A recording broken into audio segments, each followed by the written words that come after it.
Hi there everybody, my name is CJ and in this video, pag-uusapan uli natin ang board exam for teachers, particularly ang English Majors exam. Now my dear friends, in this video, magbibigay po ako ng 13 questions na ating sasagutan, i-analyze at i-rationalize. So if you're ready, let's begin!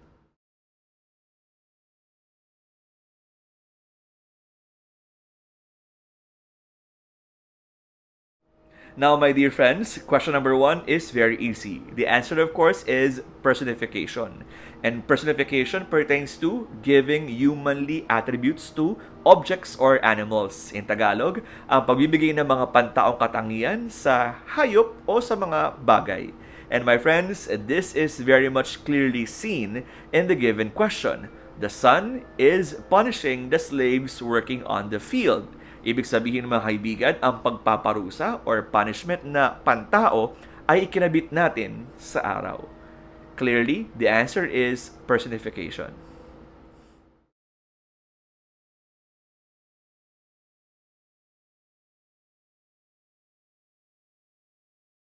In number 2, the answer is apostrophe, and apostrophe is a direct address to 3 things. Number 1, to a person who is not present. Number 2, to a person who is dead already. Or number 3, to non-living things like objects and concepts.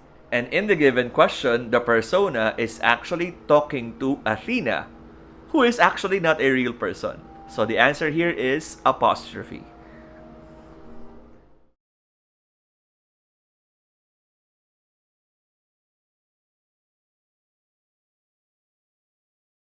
Question number 3 is very easy because it is very similar to the first question.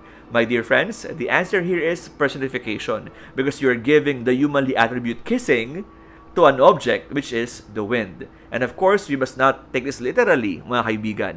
When we say the wind is kissing your cheek, mga kaibigan, hindi ibig sabihin hinahalikan ka ng hangin. It means you feel the wind on your cheeks.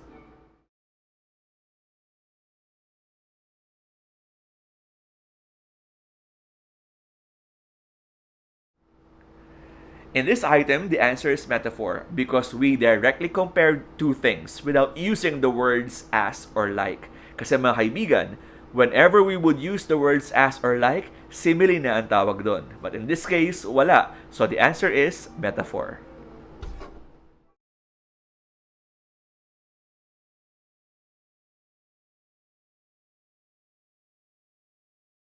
In this item, the answer is automatopia. And when we say automatopia, it means instead of mentioning the word itself, we would mention the sound it produces.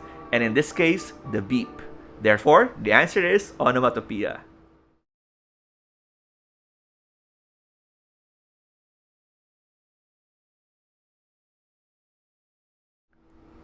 Well, question number 6 is a bit controversial because number 1, it always appears in the exam, and number 2, if you were able to watch videos here on YouTube, you would realize that there are different answers. But the question is, what is the correct answer really? One thing is for sure, it is not metaphor because we are not comparing two things. In addition, it is also not oxymoron because it is not a self-contradicting coined word. So our top choices would have to be, of course, number 1, hyperbole, and number 2, irony. So what do you think is the answer? So ano nga ba ang tamang sagot? Hyperbole or irony? Well, my dear friends, karamihan po ng mga videos na napanood ko, most of them, ang sagot nila ay hyperbole. Pero ano nga bang hyperbole? Well, hyperbole means exaggeration. These are statements na malayong malayo sa katotohanan. These are statements that are too far away from reality. Halimbawa, cry me a river. Of course. Halimbawa, mga kaibigan, I carry the world on my shoulders. Ganyan. Halimbawa, I'm so hungry I can eat a cow. Ganon. These are hyperboles kasi mahirap siyang mangyari sa totoong buhay. Actually, imposibleng mangyari. Now, you have to ask yourself, my head is bloody and yet unbowed. Ito ba ay malayong malayo sa katotohanan? Ito ba ay hindi maaaring mangyari? Sipin nyo. Well, if you're gonna ask me, my answer is hindi siya exaggerated. Now imagine this mga kaibigan na kahit na duguan at sugatan ang iyong ulo, hindi naman imposible that you can still hold your head up high. 'Di ba? Hindi yun imposible. And I think that is the main idea of the poem Invictus, kung saan kinuha ang line na ito. Ayan. So kahit na marami kang sugat, kahit dumudugong ulo mo, I think kung meron kang determination and if you still believe in yourself, kaya mo pa rin tumayo at kaya mong itaas ang iyong noo kahit ikaw ay talo na. So, my dear friends, my answer is irony. But the question is, what is irony, Mr. Padilla? Well, if you want to know the meaning of irony, you may search it on Google. Yun nga lang, napakaraming lalabas na definitions dyan. So you will end up being even more confused. Kaya naman, I was able to figure out a way on how to simply define irony. Ito yun. Well, my dear friends, when we say irony, it is a contradiction of events. Halimbawa, ito ang inaasahan mong mangyari, pero sa huli, kabaliktaran ang naganap. That is irony.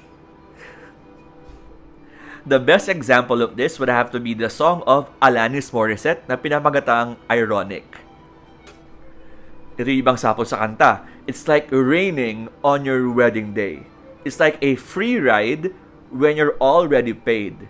It's like a good advice that you just didn't take. Eto pa, it's like 10,000 spoons when all you need is a knife. It's like meeting the man of your dreams and meeting his beautiful wife. Isn't it ironic? Don't you think? So, let's go back to the item. Ang sabi doon, my head is bloody yet unbowed. Now, my dear friends, i-analyze natin. Pag ang ulo mo ay duguan, it means talo ka na, tama? At pag talo ka, ano ba ang ina-expect nating mangyayari? Of course, yuyuko ka, you would stoop down. Pero my dear friends, in the poem Invictus by William Ernest Henley, the persona did not do that. On the other hand, ang ginawa niya ay ang kabaliktaran. Ang sabi niya, kahit duguan ang ulo ko, kahit ako ay talo na, I will not stoop down. I will hold my head up high. Ibig sabihin, yung na-expect natin na siya ay yuyuko ay hindi nangyari. Ang ginawa niya ay ang kabaliktaran. It means contradiction of events. It means, for me, it's irony. Now, how to answer questions about reading comprehension? Well, my dear friends, we must remember that the board exam for teachers is time-bound. It means we have limited time. So, we must use our time wisely. Ang problema, sa ibang parts ng English test, may mga mahahabang reading comprehension questions. So, ang tanong, how to deal with it? Well, my tip is you need to read the questions first. Yes, you need to read the questions first before you read the text itself. Now, why? Now, here are the reasons.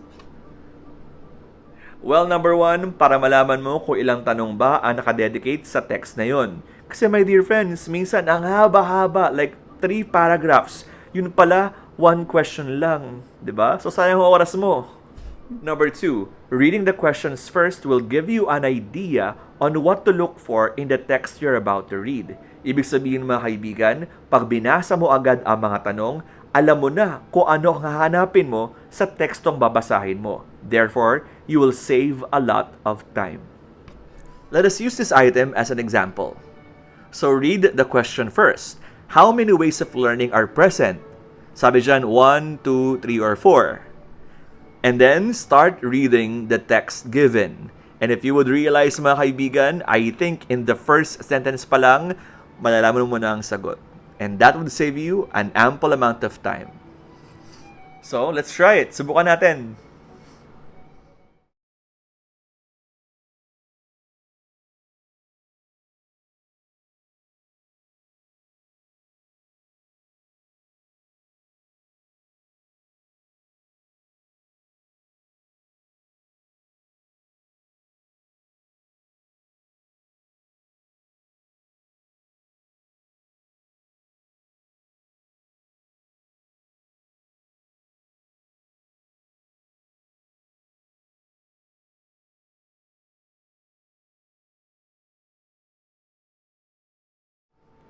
In number 7, the answer is limited. And I think the most important clue would have to be the idiomatic expression, make both ends meet. Because my dear friends, when we say make both ends meet, pagkakasyahin nyo lang kung ano ang meron. It means the budget is not overflowing, the budget is not abundant, but the budget is not also that scarce. The budget is limited. Well, question number 8 is also very controversial. Maraming nag-aaway-away tungkol dito. But for me, the answer is home management. Alam niyo kung bakit? Because all of the other options, like for example, yung financial planning na nabanggit din sa paragraph, yung being charitable, at saka yung bringing up children, all of those things can be embraced by home management. So for me, the answer is letter B, home management.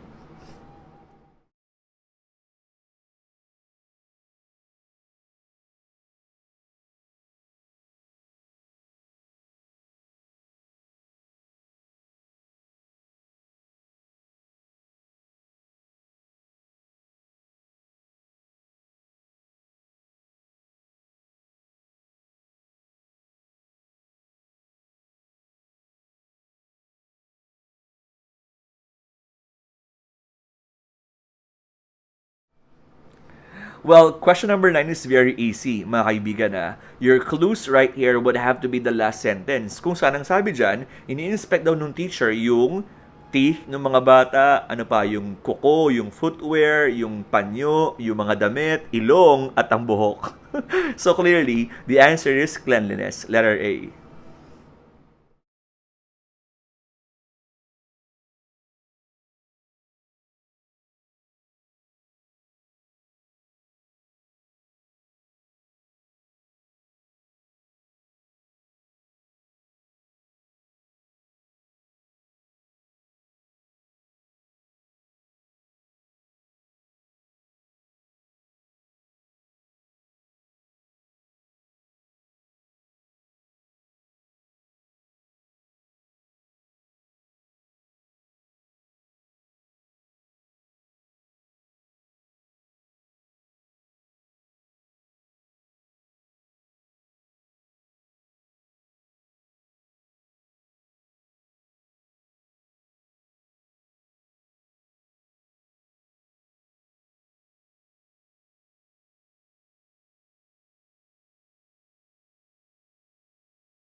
Well, question number 10, it can be confusing for others kasi dalawa ang pwedeng mong maging sagot.